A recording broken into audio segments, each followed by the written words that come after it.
Vamos dar sequência à próxima apresentação.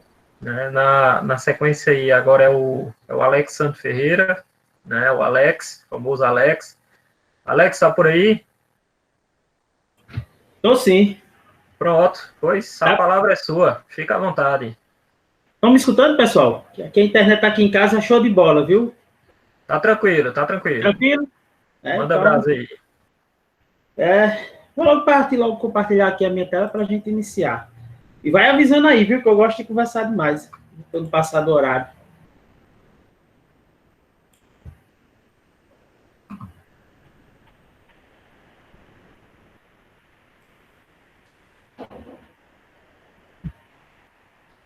Bem, pessoal, boa tarde a todos, né? Agradecer aí o convite ao pessoal do Calung e ao professor Guilherme. Uma honra estar aí com vocês, né? Apesar de estar todo mundo aí nas suas casas, contra a pandemia do isolamento. E vamos lá, eu vou falar um pouquinho sobre robótica educacional, comentar algumas coisas, alguns termos e falar um pouquinho da minha experiência como professor de robótica.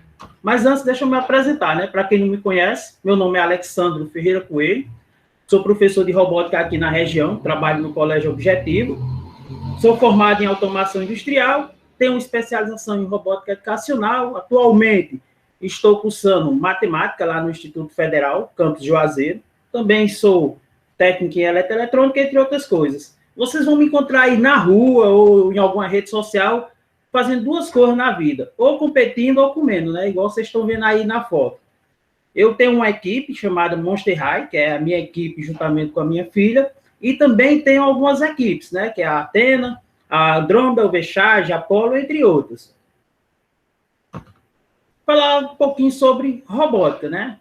Como geografia, como história, né? Robótica é uma ciência que vai estar estudando a parte de confecção, prototipagem, modelagem, montagem de robôs. Claro, tudo isso com o devido fim, a devida aplicação. E dentro da robótica eu vou ter três coisas distintas, que é a parte de mecânica, eletrônica e computação. Mas lembrando que para ser robótica não é necessário ter as três. Pode ter só uma, que às vezes a pessoa, quando fala em robótica, a primeira coisa que vem na cabeça atualmente é Arduino. Então, quando você fala em robótica, o pessoal já imagina uma placa Arduino. Né? E esse termo robótica foi utilizado a primeira vez pelo Isaac Asimov, né? Que é um escritor de ficção científica. Né? Ele tem vários livros, inclusive acredito que o mais conhecido deles é O Robô, que é aquele livro que foi feito um filme, no qual o Will Smith, né? Que ele diz, meu aluno, é o artista principal. Aplicações da robótica. Eu trouxe aqui 4 exemplos, né? É claro que existe uma gama. A primeira é na área automotiva. E aí, pessoal, hoje os automóveis, quase 90% dele é feito de forma automatizada. É claro que ainda existem algumas partes que é necessário ter a mão humana. Por exemplo, passar um chicote elétrico, o robô em determinadas partes do veículo não consegue fazer toda a movimentação, então é necessária a mão humana. Isso para vocês terem ideia sobre essa questão de automação numa fábrica de automóveis, a Hyundai, né? Ela fabrica um automóvel a cada 10 segundos. Imagina aí se fosse só a mão humana que fosse produzir um veículo. É claro que não chegaria a esse tanto de veículos em tão pouco tempo. Então, para que utilizar uma robótica num sistema industrializado? Aliás, numa empresa de automóveis. Você vai ter uma precisão, você pode estar trabalhando 24 horas constante. É claro que o ser humano ele não vai ter essa capacidade de estar trabalhando. Na área da medicina, a gente já tem a aplicação robótica, né, que tem um robô chamado Da Vinci, que nada mais é do que um conjunto de braços robóticos, do qual vai estar replicando a movimentação de um médico. Então, ele vai poder fazer a cirurgia com precisão, com mais eficiência, e o paciente ele vai ter a recuperação muito mais rápida do que se o próprio médico fosse fazer a cirurgia. Fora a questão, e aí eu costumo falar muito, que o ser humano ele tem sentimentos. Um dia a gente está feliz, um dia a gente está com raiva, um dia a gente está cansado, um dia eu fui para a festa e no outro dia voltei cansado, e aí eu vou fazer uma cirurgia, posso errar. Não estou dizendo que todos os médicos erram, mas errar é humano. Infelizmente, a gente, de vez em quando, comete algum erro. Então, no caso do braço robótico, né, do robô Da Vinci, você não vai cometer esse erro. Na parte de construção civil também está sendo aplicada a robótica, a gente já tem robôs que faz a parte de mexer massa, de assentar um tijolo, e aí, se você for calcular o tempo que um robô senta um tijolo e um ser humano senta um tijolo, você vai ver que a produção é muito maior, o tempo é muito menor do robô. Até mesmo porque, querendo ou não, se você for, não sei se alguém já presenciou alguém fazendo alguma construção, o rapaz lá, ele tem a mania de mexer a massa, pegar a colher, botar, senta tijolo, bota lá o prumo, vai ver se está no nível, então assim, ele leva em torno de, dependendo, de 50 a 1 minuto, 50 segundos a 1 minuto para colocar um tijolo. O robô, ele leva isso aí, acho que, se eu não me engano, eu vi uma pesquisa, acho que foi 10 segundos ou foi 8 segundos, não me lembro. Então, e a outra aplicação é a que a gente mais escuta falar ultimamente, que é a robótica educacional, onde eu vou trazer kits, vários modelos, pode ser sucata eletrônica, pode ser Arduino, pode ser Lego, para dentro da escola, no qual eu vou estar aplicando teorias, montagens, modelagens, e o aluno ele vai estar desenvolvendo algumas habilidades, inclusive aí na imagem, o robozinho Now, né, que é um robozinho muito conhecido, inclusive já foi até personagem de novela, é um humanoide já com inteligência artificial. Eletrônica, pessoal, e aí acontece várias contradições. O pessoal, quando vai trabalhar com robótica, é claro que a eletrônica está dentro da robótica, mas quando eu ensino eletrônica, eu não estou praticamente ensinando robótica, e as pessoas acham que ensinar eletrônica é robótica. São coisas diferentes. E se for pegar mesmo o contexto, a eletrônica nada mais é do que o estudo de circuitos, placas eletrônicas, né? Ou seja, elementos ativos e passivos, com um controle de corrente. E aí a gente tem exemplo, um resistor, que é um limitador de corrente, cuja função é o quê? Limitar a passagem da corrente, ele vai transformar energia elétrica em energia térmica. Eu tenho exemplo um diodo, que é um dispositivo semicondutor, que só vai deixar passar a corrente em um único sentido. Tem um transistor, que nada mais é do que uma chave eletrônica, que vai estar sendo acionada através de corrente. Um relé, que também é uma chave eletrônica, que eu aciono uma grande corrente com um pequeno sinal de corrente na sua bobina, entre outros circuitos. O LED, que transforma energia elétrica em energia luminosa. Então, assim, isso são componentes eletrônicos que eu posso utilizar dentro da robótica. Mas não quer dizer que eu acender um LED ou acionar um relé é robótica. Como a gente vai já ver que tem outro, o pessoal confunde um outro termo, que no caso é robôs. O que seria um robô para você? Se você perguntar a muitas pessoas, eu vou dar logo o exemplo de um braço robótico, aqueles braços que a gente compra no Mercado Livre, que é de acrílico, que é de MDF, programa, e vai fazer uma movimentação com joystick. Aquilo seria um robô ou aquilo seria algo dentro da robótica voltado para a eletrônica ou para algo controlado? Se você pegar o conceito de robô, é o quê? Um sistema autônomo que existe no mundo físico e vai ter sensores para estar verificando o seu meio e agindo, fazendo alguma tarefa, de acordo com a sua programação, com o seu objetivo. E aí a palavra robô foi usada a primeira vez pelo rapaz, que numa peça chamada Robôs Universal de Rossum, né, eu acho que se lê assim, né, Keiron Capek, acho que é essa a pronúncia, se não for, me desculpe, ele foi a primeira pessoa a usar a palavra robô, exatamente numa peça, né, que era falando sobre robôs, e aí mais na frente o Asimov pegou o termo robótica, baseado exatamente na palavra robôs, e aí eu vou trazer 3 definições para vocês do que é robô. Primeiro, segundo a ISO, né, 8373 de 1994, define robô como um manipulador automático, que pode ter 3 ou mais eixos e que pode estar fixo ou móvel com aplicação para automação industrial.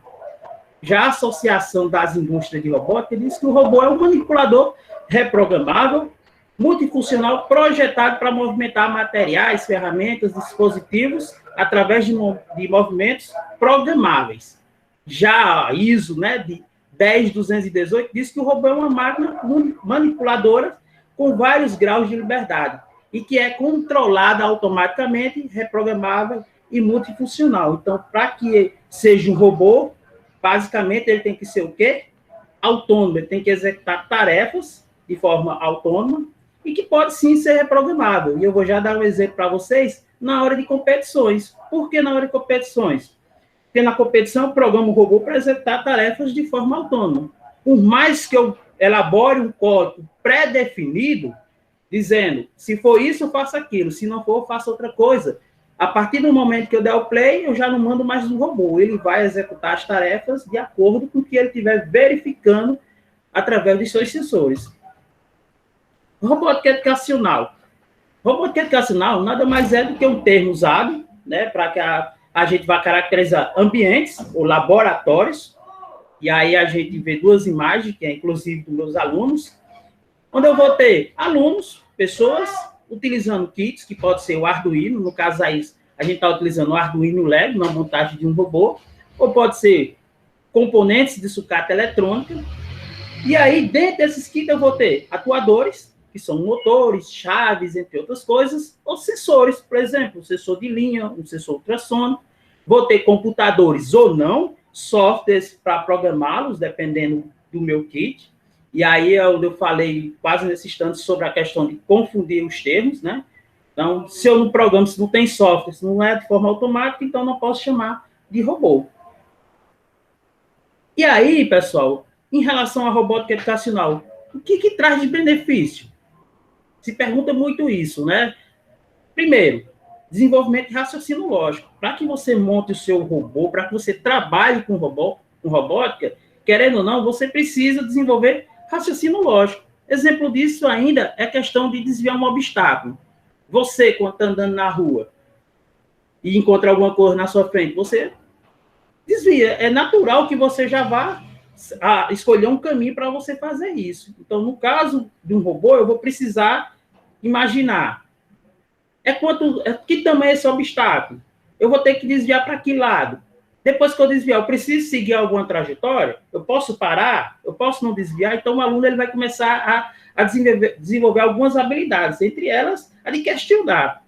Torna o currículo escolar mais atrativo, isso aí, sem dúvida. O aluno ele já está acostumado àquela aula que o professor chega lá, fala, escreve, passa as tarefas para casa, pronto. E muitos deles, a gente chega a questionar, né? Professor, para que eu vou usar isso? Para que eu preciso desse cálculo?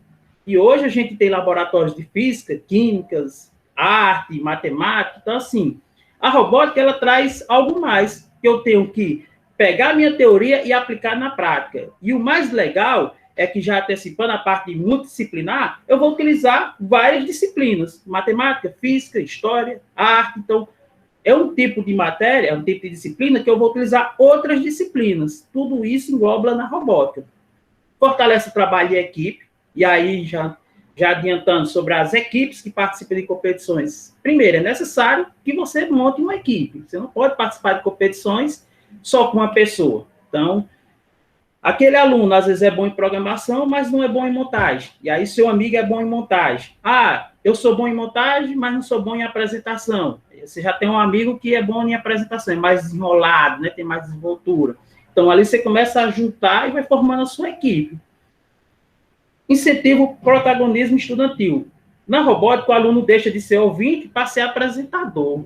Então, o aluno ele não fica só mais naquele cantinho, como a gente chama, né? Fica no seu quadradozinho lá quietinho. Então, o aluno ele começa a se expor. E aí a gente tem muitos relatos de aluno que é tímido, que não faz amizade, que não brinca com outros, e quando chega na robótica, começa a desenvolver essa parte dele que era lá da timidez. Então, ele começa a ser um aluno diferenciado.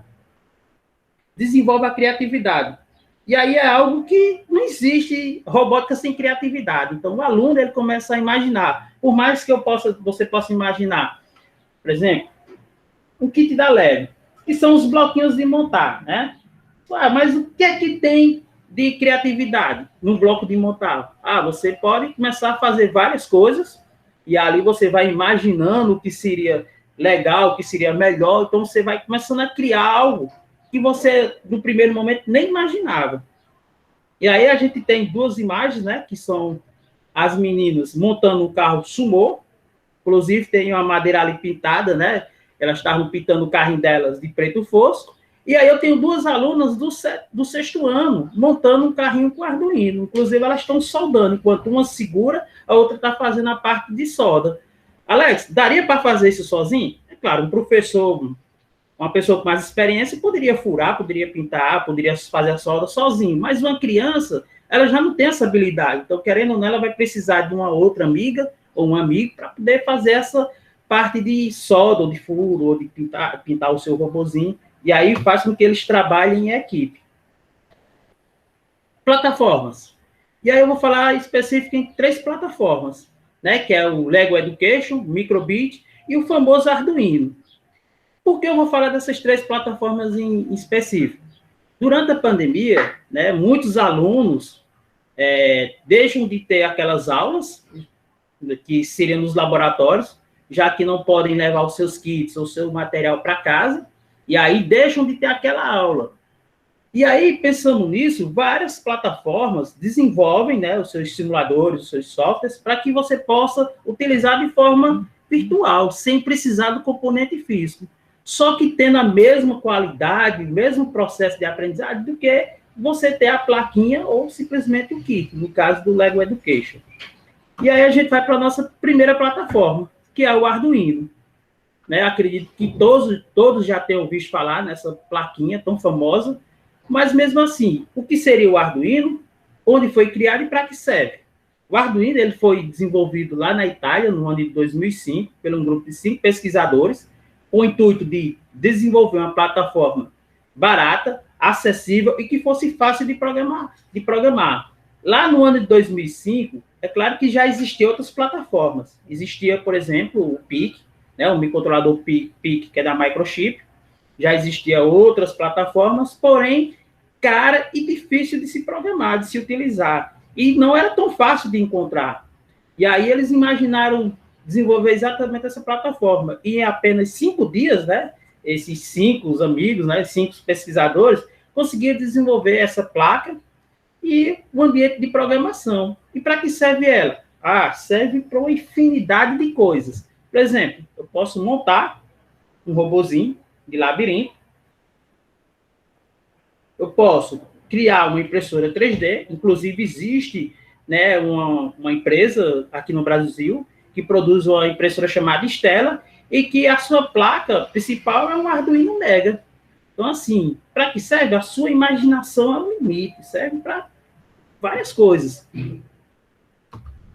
Modelos de placas. No caso do Arduino, existe uma infinidade de modelos. Existe o Arduino Uno, Mega, Yan, Explora. E aqui eu vou trazer 3 exemplos.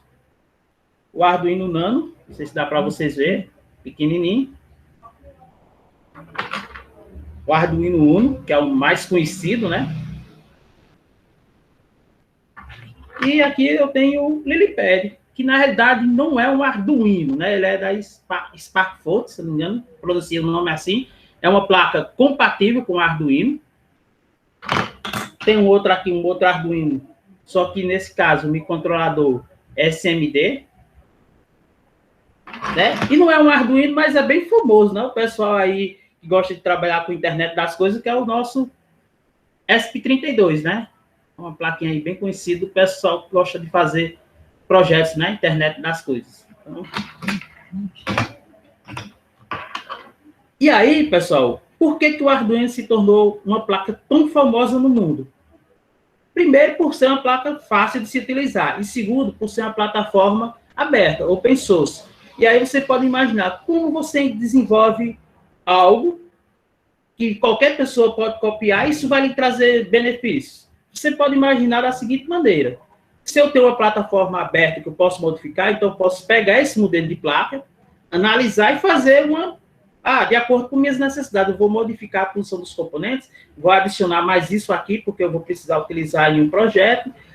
Encontrei uma falha, eu vou relatar aos desenvolvedores, encontrei uma falha na tua placa, no teu programa, isso e assim. Então, imagine uma coisa que todo mundo está utilizando e todo mundo está compartilhando. Então, você vai ter um feedback muito bom, e aí você vai expandir os seus conhecimentos, os seus modelos. E aí, pensando nisso, a China, né, que não é besta nem nada, né, o pessoal lá começaram a fazer placas como essa. Só que, por ser uma plataforma open source, aberta, você pode fazer o seu modelo. O que você não pode utilizar é o nome Arduino. E aí você vai encontrar várias placas, piratas, porque vai estar utilizando o nome Arduino, né? Inclusive vindo da China, aqui mesmo no Brasil, em todo mundo, né? E aí temos placas, e o que vai diferenciar uma placa pirata de uma placa original? A qualidade dos componentes. Inclusive, esse modelozinho que eu estou aqui mostrando para vocês, é um modelo que eu comprei, foi R$22. Inclusive, só em tocar ela, infelizmente já queimou. Quando eu fui ligar ela, só piscou uma vez o LED, já não piscou mais. Então, assim, a qualidade dos componentes é muito baixa. Um Arduino original é em torno de uns 180, R$200. Porém, eu trago aqui para vocês 6 exemplos de plataforma open source baseada no Arduino Uno, que é o Severino, lá da Paraíba, o Franzino, que é lá do Fábio, de São Paulo, né? Ele tem um site Sistemas Embarcado, Mais Menino, que é de um professor daqui de Fortaleza, de Ceará, Standalone, que é uma placa que vende, que é do site Instituto Digital, o Romeirino, que é uma placa que a minha aluna desenvolveu, aqui do Cariri, e a Blackboard, que é da Robocore. Inclusive, para muitos, né, essa placa da Robocore é uma das melhores placas que se tem de se trabalhar. Ela aguenta, como dizem os meninos, ela aguenta um cacete a mais, né? Ela tem alguns componentes que aguentam uma corrente a mais do que as outras. Então, assim, a plataforma Arduino traz isso, né? É uma plataforma aberta, você pode fazer a sua baseada nela. Microbit. E aí é uma placa, essa placazinha eu conheci essa semana. Assim, já tinha ouvido falar, já tinha escutado falar, mas nunca tinha utilizado, nunca tive curiosidade de mexer nela. E aí, essa semana, pessoal, eu conheci essa placa e, assim, paixão à primeira vista, que nada mais é do que um mini computador, uma placa, né, criada pela BBC, que é aquela emissora de rádio e TV do Reino Unido, ou seja, com o objetivo de educar crianças, né, e jovens lá do Reino Unido usando conceitos de programação e eletrônica. E essa plaquinha, ela está ganhando o mundo, porque é uma placa fácil de se utilizar, é uma plataforma muito boa, e diferente do Arduino, ela já traz alguns sensores incorporados, como sensor de luminosidade, um acelerômetro, um sensor de temperatura. Então, assim, eu posso utilizar ela, fazer vários experimentos, sem ter nenhum sensor fora. E outra coisa boa dessa plaquinha é que eu posso configurar esses pinos como entrada e saída, ou seja, eu tenho uma quantidade, pode até ser pouca, né? Você está vendo aí de 0 a 3, de 0 a 2, mas esses pininhos também são pinos de entradas e saídas.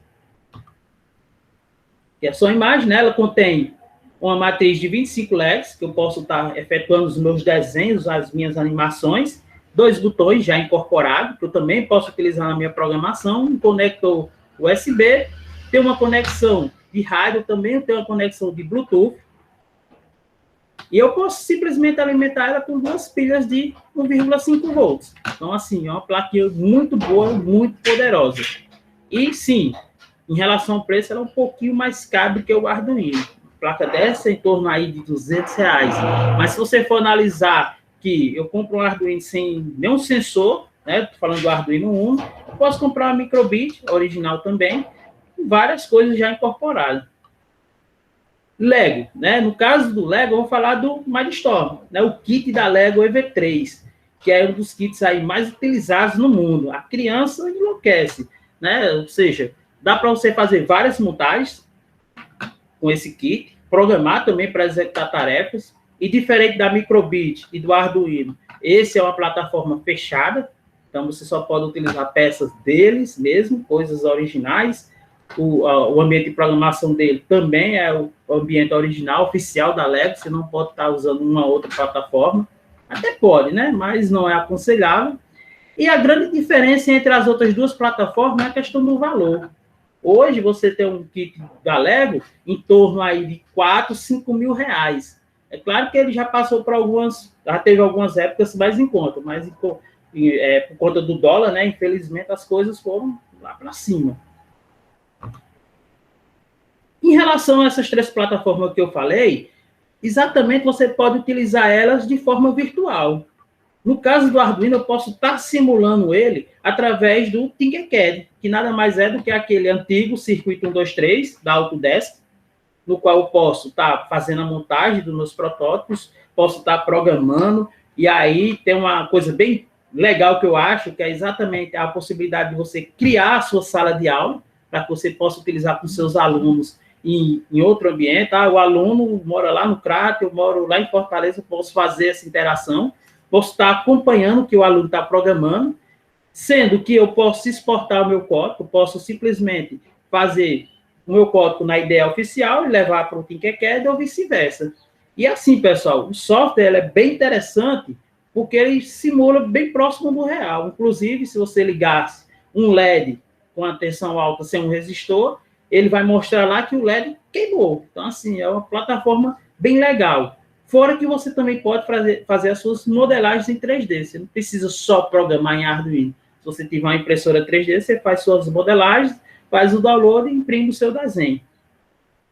No caso da Microbit, né, tem a MakeCode, que é um simulador, um site lá da Microsoft, que você pode estar programando, no caso, a Microbit. E aí você pode programar em blocos, em Java ou em Python. Então, assim, é algo muito legal para a criança. A criança adora, já que é uma programação em bloco, você pode criar seus joguinhos, fazer suas animações, tudo através do software sem ter nenhum dispositivo físico.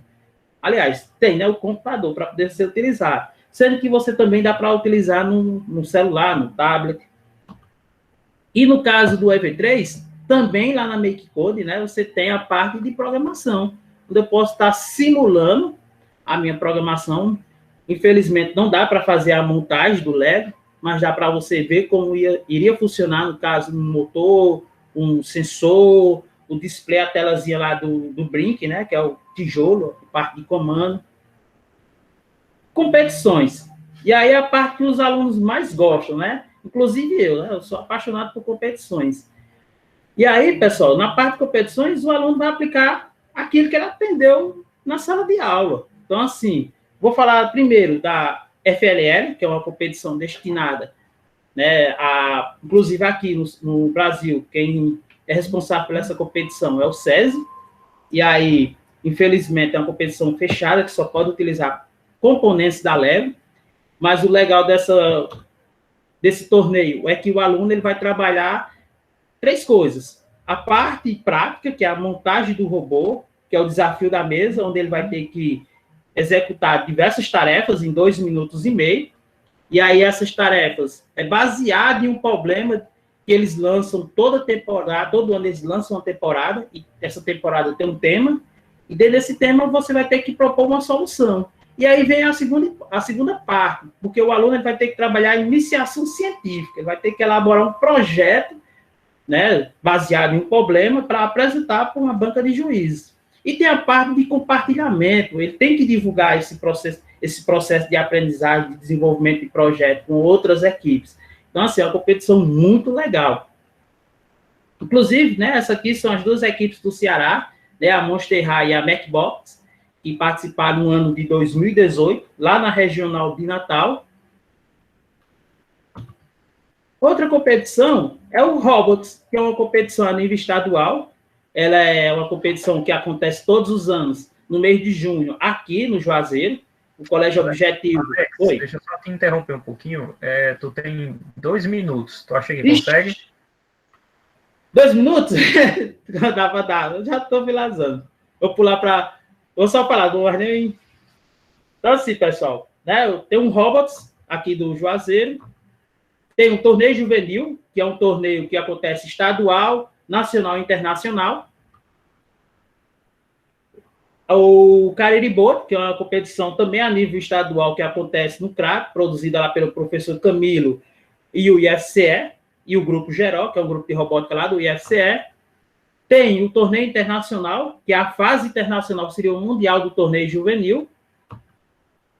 OBS, que é a Olimpíada Brasileira do Saber, no qual tem 3 fases, 2 fases é teórica na escola, e uma terceira é a fase presencial, que, no caso, os alunos vão colocar suas habilidades em prova, desculpa. Então, assim, o aluno lá ele vai ter robótica, embarcação, quiz de ciência, várias coisas. Inclusive, esses 2 aí é minha equipe, né? O Antônio Lucas e o Luiz Henrique, são os atuais campeões nacional, e minha paixão, que é a OBR, Olimpíada Brasileira de Robótica, no qual a minha equipe é bicampeão cearense, né? A Monster High. e é uma competição que simula um ambiente, um desastre, que o robô ele vai ter que seguir linha, desviar obstáculos, subir uma rampa, fazer o resgate de vítimas, e assim como as outras competições, tem a fase estadual, nacional e mundial. E aí, no que vai passando de fase, você vai tendo uma maior dificuldade. E, para mim, é a melhor competição que existe, já que, assim, diferente das outras, é uma seletiva de mais de 4.500 equipes que tem. Para chegar no nacional, entre as 100 melhores, e das 100 melhores, tem uma peneira lá, que vai às 10 melhores para a final, e das 10, apenas uma vai para o Mundial. Então, assim, é uma competição fantástica, uma das mais difíceis, se não for a mais difícil, e que esse ano vai acontecer de forma virtual. Você vai ter que montar, fazer uma apresentação e fazer todo o percurso da pista em um simulador. Então, assim, e como eu vi comentando aí, o Ceará bem representado, diga-se passagem, o Ceará em robótica é um dos melhores estados que tem. Se você for pegar só o exemplo do ano passado, do Ceará foi campeão da WRO, que é a Olimpíada Mundial de Robótica, a etapa nacional, foi campeão do Torneio Internacional de Robótica, lá no Maranhão, foi campeão da OBS, Prática, foi campeão, aliás, teve 2 equipes do nível 1 na final, entre os 10 melhores do Brasil. Então, assim, é muito fantástico. O Ceará em robótica é muito forte. E é isso, pessoal, o que eu tinha para falar. O tempo é curto, não deu para mostrar muita coisa. Eu agradeço novamente a todos aí pela oportunidade de compartilhar um pouco. E aí tá as redes sociais da minha equipe, né? Monster High, a gente tem um canal no YouTube, também tem lá no Instagram, e um e-mail para quem tiver dúvida, alguma coisa desse tipo. E, no mais, só agradecer e é isso. Alex, parabéns aí pela apresentação. Na realidade, eu discordo em um ponto para você. Você disse que não deu para mostrar muita coisa, ao contrário, eu acho que você mostrou até demais, mas eu acredito que você tinha muito mais para mostrar. Né? Eu confesso que eu sou um grande fã do Alex, né? Sempre que ele posta algum vídeo, algum treinamento, eu sempre vou lá e dou força, e, enfim. Eu sou um grande fã do Alex, do Monster High, né? Da equipe, e dos esforços que eles fazem, né? Que é traduzido isso aí nos resultados que eles têm, né? Para quem não sabe, e aí eu vou falar um pouco, viu, Alex, do teu trabalho. Esses resultados, eles não vêm à toa, né? O Alex, ele treina constantemente, final de semana. Um dos participantes é a filha, né, do Alex, e, cara, eles trabalham demais, né? Eu acho que eu, como treinador, eu não teria tanto gás como eles têm, né? Parabéns, Alex, parabéns pela apresentação, parabéns pelo trabalho e parabéns pelos resultados, que vocês realmente merecem mesmo.